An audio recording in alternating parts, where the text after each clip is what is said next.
मैं सबसे पहले तो आईपा को बहुत बहुत धन्यवाद देना चाहता हूँ, उन्हें बधाई देना चाहता हूँ कि प्रोग्रेसिव पॉलिटिक्स की तरफ आप लोग ध्यान दे रहे हैं। सबसे बड़ा मुद्दा यह है कि बल्लीवाला पुल का जो पुल बनाया गया है, आप उसकी स्थिति देख सकते हैं। इतना छोटा पुल है, वन वे, मतलब एक तरफ जा सकते हो, और इतने एक्सीडेंट हुए और जिसके कारण बहुत से बच्चों का मृत्यु के उन्हें कागार पे पहुंचना पड़ा है। मेरी ये सबसे बड़ी हमारे विधायक जी की कमी है कि जब पुल का निर्माण किया जा रहा था तो उसका नक्शे को देखना चाहिए था और किस तरीके से उसे डबल लेन होनी चाहिए था, जिसे सिंगल लेन बना दिया गया। जिस तरीके से बल्लूपुर का पुल है, इसी तरीके से बल्लीवाला का भी होना चाहिए था, जिसके बल्लीवाला पुल पे मैक्सिमम दुर्घटनाएं हुई हैं, जिसके कारण बच्चों की मौत हुई है। मैं ये चाहूंगा कि इस पुल का भी विस्तारीकरण होना चाहिए। नमस्कार, मैं श्वेता सिंह स्वागत करती हूं आपका आईपा में। आईपा यानी all India progressive politics association, जहां हम समाज से जुड़े सरोकारों की बात करते हैं। हम बात करते हैं कैसे हम अपने समाज में जो है प्रगतिशीलता ला सकते हैं, प्रोग्रेसिव पॉलिटिक्स की हम बात करते हैं। आज मेरे साथ इस कड़ी में मौजूद हैं डॉक्टर आर.के. पाठक, जो कि समाजवादी पार्टी से ताल्लुक रखते हैं और इस बार कैंट विधानसभा से चुनावी रण में जो है उतरने जा रहे हैं। तो चलिए उनसे जानते हैं इस बार किन मुद्दों को लेकर जो है वो चुनावी रण में उतरेंगे और क्या कुछ जनता से वे मांग करेंगे। नमस्कार सर, बहुत स्वागत है सर आपका आईपा में। धन्यवाद मैडम। सर, मेरा आपसे पहला सवाल जो होगा कि किन मुद्दों को लेकर आप इस बार जो है चुनावी रण में आप उतरने जा रहे हैं और अपने क्षेत्र में जो है आपको किन किन समस्याएं हैं जिनको देखते हुए आपको चुनावी रण में इस बार उतरना पड़ रहा है। हमारे सबसे मुख्य मुद्दा यह है कि हमारे यहाँ 3 मलिन बस्तियां हैं। एक शास्त्री नगर खाला है, एक गांधीग्राम है, तीसरा चोर खाला है। ये लोग इतने समय से, जब इन्हें सरकार ने पट्टे आवंटन किए थे, लेकिन इनका क्या है, मालिकाना हक आज तक नहीं दिया गया है। समाजवादी पार्टी इनके मालिकाना हक के लिए लड़ेगी और इन सबको मालिकाना हक दिलाएगी। दूसरा मेरा यह भी है कि इस कॉलोनीज में स्वच्छता का बिल्कुल, सरकार चाहे विधायक रहे हो हमारे, चाहे हमारे जनप्रतिनिधि हैं, इस क्षेत्र में कुछ स्वच्छता का ध्यान नहीं रखा जाता। इतनी गंदगी है, इतना जब भी पानी आता है तो पुस्ते टूट जाते हैं। मतलब मेरा सोचना यह है कि इन लोगों को के बारे में सोचना चाहिए, इन लोगों का विकास करना चाहिए। यहाँ पे शैक्षिक स्तर भी कम है। एक जन जागरूकता अभियान चला के इन लोगों को शैक्षिक करना चाहिए, जिससे समाज में इन्हें एक उचित स्थान मिल सके और इनके बच्चों को रोजगार मिल सके। क्योंकि इनका शिक्षण स्तर कम होने के कारण ये लोग केवल वहीं ठेली लगाना, पढ़ाई स्तर का पढ़ाई का नहीं हो पाता, तो ये अच्छे पदों पर आसीन नहीं हो पाते हैं। आपकी क्या फिर इनके लिए प्लानिंग्स है? मैंने मैडम बताया, मैं इनके शिक्षा स्तर तथा इनका सामाजिक स्तर उठाने के लिए मैं कार्य करूंगा। मैं दिल से चाहता हूं कि इन लोगों के बच्चों को अच्छा रोजगार मिले, सरकारी व्यवसाय में मिले, चाहे ये गवर्नमेंट राजकीय स्कीम चल रही है, उन लोगों को फायदा मिले। महिलाओं के लिए अगर आप आते हैं तो क्या प्लानिंग होगी, जिस तरह से जो है महिलाएं कहीं ना कहीं अभी भी अपने चूल्हे चौके में ही सीमित रह गई हैं, उन महिलाओं के लिए किस तरह से स्वरोजगार की जो है नई प्लानिंग आप सेटअप करेंगे? अगर मेरा आता हूँ यानी आता हूँ हार जाता हूँ, तो भी मेरे एक दिमाग में है, इन लोगों के लिए एक मैं महिला समूह बनाऊंगा और इनके लिए रोजगार उत्पन्न करूंगा। जिससे रोजगार होंगे तो ये अपने कुटीर उद्योग के द्वारा अपना सामान बनाएंगी। सामान बनाने के कारण क्या करेंगी, उसी सामान की मार्केटिंग करेंगी और शेष उसमें जाके मार्केट में इनकी परचेजिंग करेंगी। तो इनका आर्थिक स्तर है और सामाजिक स्तर है, रहन सहन का स्तर है, वो बढ़ेगा।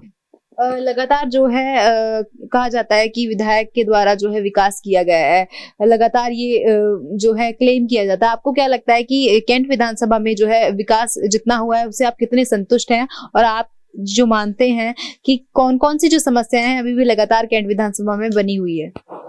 सबसे मुख्य मुद्दा तो यही है, अगर विधायक जी, अब तो खैर हमारे विधायक जी हरबंस कपूर जी जीवित नहीं है, सबसे बड़ा मुद्दा यह है कि बल्लीवाला पुल का जो पुल बनाया गया, आप उसकी स्थिति देख सकते हैं। इतना छोटा पुल है, वन वे, मतलब एक तरफ जा सकते हो, और इतने एक्सीडेंट हुए और जिसके कारण बहुत से बच्चों का मृत्यु के उन्हें कागार पे पहुंचना पड़ा है।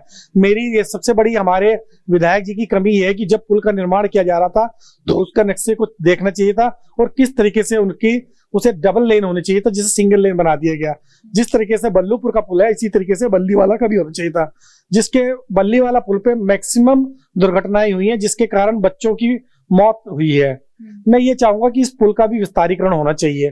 तो दूसरा ये कि जो विधायक जी रहे हैं हरबंस कपूर जी, उन्होंने क्षेत्र के लिए हमारे काम नहीं किया है। आप ये बताइएगा मुझे किस क्षेत्र में काम किया है। अगर आप घूम रहे हैं तो आप देखिएगा किस क्षेत्र का काम किया गया है, कहाँ पे। देखो सरकार सड़क बनाना ये अलग चीज है, सड़क तो बनेगी बनेगी क्योंकि विधायक निधि आती है, विधायक निधि से काम होता है। लेकिन आप बताओ ना, जो आपकी मलिन बस्तियों के विधायक जी हमारे 8 बार रहे हैं, लेकिन मलिन बस्तियों के लिए उन्होंने कोई काम नहीं किया है। आज भी लोग बाग परेशान रहते हैं, आज भी उनका जो रहन सहन का स्तर है वो कम है। रहन सहन स्तर उठना चाहिए क्योंकि ये लोग बाहर से आए हैं, इन लोगों का सामाजिक, शैक्षिक और आर्थिक स्तर उठाने के लिए विधायक जी को काम करना चाहिए था। क्योंकि विधायक जी केवल एक जगह के लिए सीमित विधायक रह गए, जैसे वार्ड पार्षद विधायक होता ना, उस तरीके के हो गए, मतलब एक वार्ड के विधायक हो गए, पूरे विधानसभा के विधायक ना होके ना। आप खुद देख लीजिएगा, मैं इस बारे में कोई कमेंट नहीं करना चाहता। आप ये देख लीजिएगा किस एरिया का उन्होंने विकास किया है, हमें भी बताएं। यहीं पर विधायक जी के घर के पीछे कांवली गांव है, कांवली गांव में एक बस्ती है, यही शास्त्री खाला। आप देखिएगा, आप जाके देखिएगा, वहां की भी फुटेज लीजिएगा, देखिएगा इतना कूड़ा पड़ा हुआ है। वो विधायक जी को 8 बार विधायक रहे, आज भी वहां रखता। मैं कभी कभी उस एरिया से निकलता हूँ तो मुझे बड़ा दुख होता है। मैं एक बार लिखा भी 2-3 बार चिट्ठियां कि इसके काम के लिए कि भाई इसको होगा, लेकिन ऐसा ना, विधायक होता है, जनप्रतिनिधि होता है। हम सामान्य जनप्रतिनिधि हैं, विधायक के पास बहुत ताकत होती है, फंड होता है। हमारे पास अगर ऊपर वाला भगवान हमें कृपा करके अगर ये शक्ति देगा तो हम क्षेत्र के विकास के लिए काम करेंगे। जी, कहीं ना कहीं अभी प्रेमनगर की भी मैं बात करूँ तो उस तरह से स्थिति सही नहीं है और डेवलप जो है प्रेमनगर को होना बहुत जरूरी है। कहीं ना कहीं अभी भी प्रेमनगर में जो है विकास जो है सिर्फ जुमलेबाजी की गई है और कागजों में ही वहाँ का विकास हुआ है। और प्रेमनगर का क्या प्लानिंग्स हैं आपकी दिमाग में? अगर आप आते हैं, आप सत्ता में आते हैं, तो किस तरह से वहाँ का जो है विकास करिएगा? प्रेमनगर का जिस तरीके का आप टाउनशिप बननी चाहिए थी उस तरीके की नहीं है। जिस तरीके से पुराना कई सालों से प्रेमनगर बना हुआ है, वहाँ पे हाल ये कि कोई शैक्षिक संस्थान अच्छा नहीं है। राजकीय जैसे केंद्रीय विद्यालय कोई खोला जा सकता था राज्य सरकार की, उससे राज्य सरकार अगर मांग करती तो उसे केंद्र विद्यालय खोला जा सकता था, या फिर कोई राजकीय कॉलेज खोल दिया जाए। शैक्षिक में भी मतलब प्राइवेट है, वहाँ पे अगर कोई बच्चा पढ़ना चाहता है प्राइवेट संस्थानों में। लेकिन जिस तरीके से पहले हमारा एक डीएवी इंटर स्कूल था वो भी बंद हो गया है, मतलब वहाँ पे कोई स्कूल नहीं है, एसजीआर तक के स्कूल नहीं है कोई। एसजीआर तो हमारे महाराज जी खोलते रहते हैं, अगर एसजीआर भी कोई पब्लिक स्कूल 12 तक का खुलता तो वहाँ के लोगों को आराम रहेगा। क्योंकि जिस समय प्रेमनगर बसा था तब वहाँ आबादी कम थी, लेकिन अब ठाकुरपुर तक आबादी बढ़ गई, जिसके कारण वहाँ पे उस क्षेत्र का विकास होना चाहिए। हमारी जो टीम है, आईपा की जो टीम है, लगातार हम प्रोग्रेसिव पॉलिटिक्स की जो मुहिम है उसको आगे बढ़ा रहे हैं और पूरे देश में जो है प्रोग्रेसिव पॉलिटिक्स, प्रगतिशीलता समाज में और हम कैसे लेकर आ सकते हैं उस पर हम बातचीत करते हैं। आपकी डेफिनेशन में प्रगतिशील समाज और प्रगतिशील राजनीति जो होगी वो क्या होगी? मेरा मानना यह है कि अगर राजनीति में बुद्धिजीवियों का जब तक दखलंदाजी नहीं होगी, बुद्धिजीवी क्या करते हैं, राजनीति से परे रहते हैं। जब तक बुद्धिजीवी राजनीति नहीं करेंगे तब तक इस क्षेत्र का या देश का विकास नहीं हो सकता है। आपकी जो पार्टी के वो हैं अखिलेश यादव जी, वो भी लगातार प्रोग्रेसिव पॉलिटिक्स की बातें करते हैं, तो कहीं ना कुछ जो है अपने कार्यकर्ताओं को सिखा रहे हैं और समाज को जो है प्रोग्रेसिव पॉलिटिक्स कैसे कर सकते हैं वो भी बता रहे हैं। तो उसमें आपका क्या मत होगा? हमारा, मैंने आपसे बोला, हमारा जो युवा है बुद्धिजीवी है। पहले क्या था, युवा वर्ग इसको राजनीति में आना नहीं पसंद करके पहले क्या करता, नौकरी में जाना पसंद करता। लेकिन अगर युवा वर्ग ने अब इसे एज ए प्रोफेशन अपनाना शुरू कर दिया, लेकिन अगर युवा वर्ग हमारा सक्रिय होगा तो राजनीति में शिखर पे जाएंगे और राजनीति का अलग ट्रेंड बनेगा।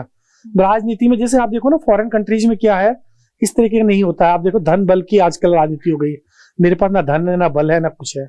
आप देखिए ना यहाँ की राजनीति में क्या है, उत्तराखंड की चाहे कांग्रेस की हो चाहे भाजपा की, मेरे कैंटी विधानसभा देख लिए, लाखों रुपया खर्च कर रहे हैं एक जगह पे, जहाँ पे आप एक पर्चा देके, सिंपल सा पर्चा देके कि मैं खड़ा हूँ, मैं ये मेरी क्वालिफिकेशन है, मैं खड़ा हूँ चुनाव के लिए, आप मुझे वोट दो, उससे भी काम चल सकता है। लेकिन क्या है, एक ही जगह पे 4-4 बैनर, बोर्ड, पोस्टर ये सब लगा दिए गए हैं। तो ये तो पैसा तो खैर जनता का है ना, ये तो जनता का पैसा, भाई हमारे पास कहाँ से पैसा आएगा? जनता का पैसा, जनता की विषय। अगर यही पैसा जो चुनाव में लड़ने में जाता है, ये अगर किसी क्षेत्र के विकास में लगा दिया जाता किसी बस्ती को, तो आज उसकी बहुत तरक्की होती है। लेकिन मेरा मानना यह है कि मतलब उस क्षेत्र में उस तरीके की राजनीति नहीं है। लेकिन चुनाव आयोग को मैं बहुत भी फिर भी उसका आभार व्यक्त करूंगा, उसकी शुक्रिया दूंगा। उसकी इतनी लिमिटेशन के बाद भी आप देखिए, अगर उसकी इतनी लिमिटेशन, इतनी सख्ताई न होती तो क्या होता। आज की डेट में क्या है, आप राजनीति का जो है दिशा बदल गई है। राजनीति में अब क्या हो गया, पहले धन बल की राजनीति हो गई। अगर आप, मैं बुद्धिजीवी हूँ, हो सकता है लोग बाग मुझे वोट कास्ट करें ना करें, ये उनके ऊपर बात है, क्योंकि एक दिन पहले लोगों का मूड बदल जाता है। मैं तो क्योंकि एक बार मिलके आ चुका हूँ, दूसरी बार मेरी मिलने की हिम्मत भी नहीं है। अगर भगवान मुझे सहयोग करेगा, भगवान का आशीर्वाद रहेगा, तो राजनीति में अगर मुझे जीतना चाहिए। मैं आश्वस्त हूँ। अगर मेरी क्षेत्रीय जनता चाहती है कि मेरे क्षेत्र का विकास हो तथा जनता का विकास हो, सामाजिक स्तर तथा आर्थिक स्तर उसका अपना उभारना चाहती है, तो मुझे वोट कास्ट करे और मुझे जिताए। तो मैं भगवान को साक्षी मान के भी कहता हूं कि मैं इस क्षेत्र की मदद करूंगा, इस क्षेत्र के लोगों का रहन सहन उठाने के लिए, खासतौर पर मलिन बस्तियों को। देखो, जो बसंत विहार हमारा ऐसा इलाका, पॉश इलाका है, जहाँ पे ऑलरेडी पहले से ही लोगों का शैक्षिक सामाजिक स्तर बहुत अच्छा उभरा हुआ है। मैं तो इन लोगों के लिए बात करता हूँ जो जहाँ पे सामाजिक स्तर नीचे है, जैसे कि केरी गांव है, आपका प्रेमनगर हुआ कुछ इलाका, बाकी काफी इलाका तो हमारा विकसित इलाका है। अगर बसंत विहार तो बिल्कुल वेल डेवलप्ड है, और मतलब इन लोगों ने पहले से कॉलेज, इसमें विधायक जी का कोई रोल नहीं है, इन्होंने पहले से विकसित कर रखा है। लेकिन जो रस्ते जहाँ बनना चाहिए, आज भी आप जाइएगा देखिए, चोर खाला, ये आपका शास्त्री नगर, गांधी ग्राम, मतलब अविकसित है, ना कोई प्लांट है ना कुछ है। इनके लिए काम करा जाएगा। इसलिए ये एक एरिया ऐसे हैं जहाँ पे हम काम कर सकते हैं और इन लोगों का विकास कर सकते हैं। जी, आईपा की जो मुहिम है जिसके तहत मैंने आपसे आज बात की, तो उसके लिए आप अपने क्या सुझाव हमें देना चाहेंगे और हमारे दर्शकों को?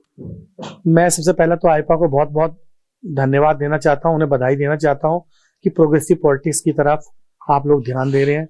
देखो, जब तक, मैं एक बार लास्ट में अंत में यही कहूंगा कि जब तक बुद्धिजीवी, जब तक शिक्षित इंटेलेक्चुअल्स, चाहे हमारा शिक्षित युवक है, जब तक राजनीति की तरफ नहीं सोचेगा, तब तक क्षेत्र का, देश का विकास नहीं हो सकता है। आपको जिस समाज में रहते हैं उस समाज के बारे में सोचना चाहिए, तो तभी देश का विकास होगा, तभी क्षेत्र का विकास होगा। जब हमारा युवक और हमारी जनता जागरूक हो जाएगी और अपने वक्त, अपने दिमाग का, अपनी बुद्धि का उपयोग करके करेगी, तो आप अच्छे, आपके जनप्रतिनिधि आएंगे जो क्षेत्र का विकास करेंगे। तो आर.के. पाठक जो मेरे साथ इस वक्त मौजूद थे, उन्होंने साफ कहा है कि अगर राजनीति में जो है इंटेलेक्चुअल लोग आएंगे तभी राजनीति में कोई बदलाव हो सकता है। जो है पढ़े लिखे लोगों का राजनीति में आना बेहद जरूरी है। कहीं ना कहीं राजनीति में जो है इस वक्त कहीं मिसयूज हो रहे हैं, पैसे का जो है पानी की तरह जो है पानी की तरह पैसों को बहाया जा रहा है राजनीति में अपना प्रमोशन करने के लिए। तो अगर जनता के इस पैसों को अगर सही जगह पे लगाया जाए तो बहुत ज्यादा जनहित के काम हो सकते हैं और विकास हो सकता है। अगर आपको आईपा की जो मुहिम है वो अच्छी लगी, वीडियो को लाइक कीजिए और चैनल को सब्सक्राइब करना ना भूलिए। बने रहिए हमारे साथ। धन्यवाद।